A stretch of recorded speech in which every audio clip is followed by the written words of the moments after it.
Hello everyone, welcome to Katharine's Creatures. This is a series where I get to talk a little bit about and touch base upon various mythological beasts, beings, and the like pulled from lore worldwide. And I always like to preface by saying that I am not a linguist, so if I mispronounce anything, I do apologize in advance. And today I wanted to talk about the concept of the quote-unquote scorpion man.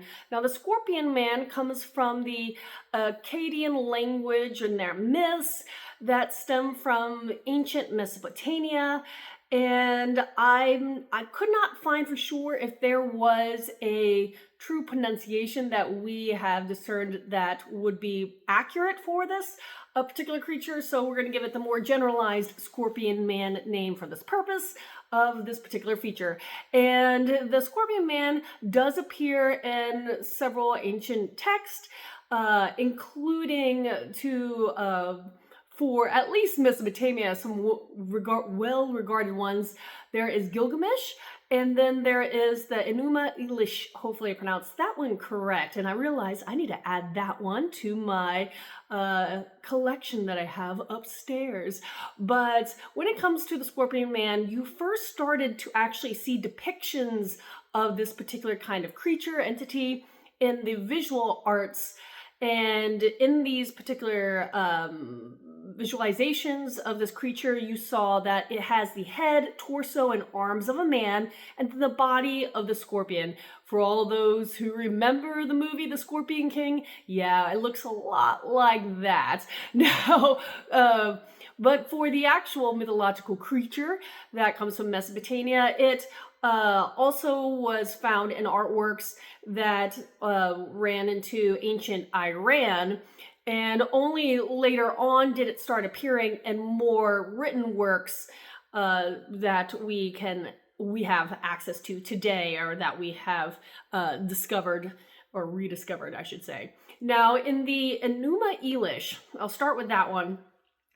In that particular work, that one described the Scorpion Man as being one of many monsters that was created by Tiamat in order to wage a kind of war against her mate in a particular story whose name was Apsu. And if Tiamat sounds familiar, you may be someone kind of who plays or is, again, familiar with the D&D culture. Well, that creature comes from Tiamat from ancient Mesopotamia. Fun fact. Now back to the Scorpion Man. Outside of that earlier work, there is Gilgamesh. And Gilgamesh is like what we consider as that first epic, that first almost iconic story that we know of today.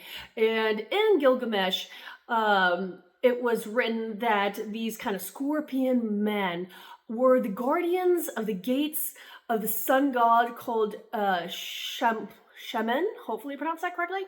And these particular gates were located in the mountains of Mashu.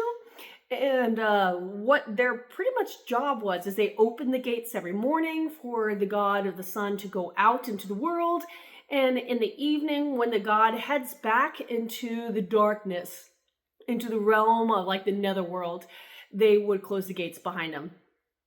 Beyond that, the few other things that I will note about the Scorpion Man, in Gilgamesh, it was said that their glance is death, and that their terror was, as they described, pretty much awesome, was I think the term they used. I will also note that there are female scorpion women mentioned in Gilgamesh as well, so they're not just a male gender thing. Now, if you have any questions about this or anything else, please post them in the comments below or reach out to me on any of my social media. And until next time, Skull.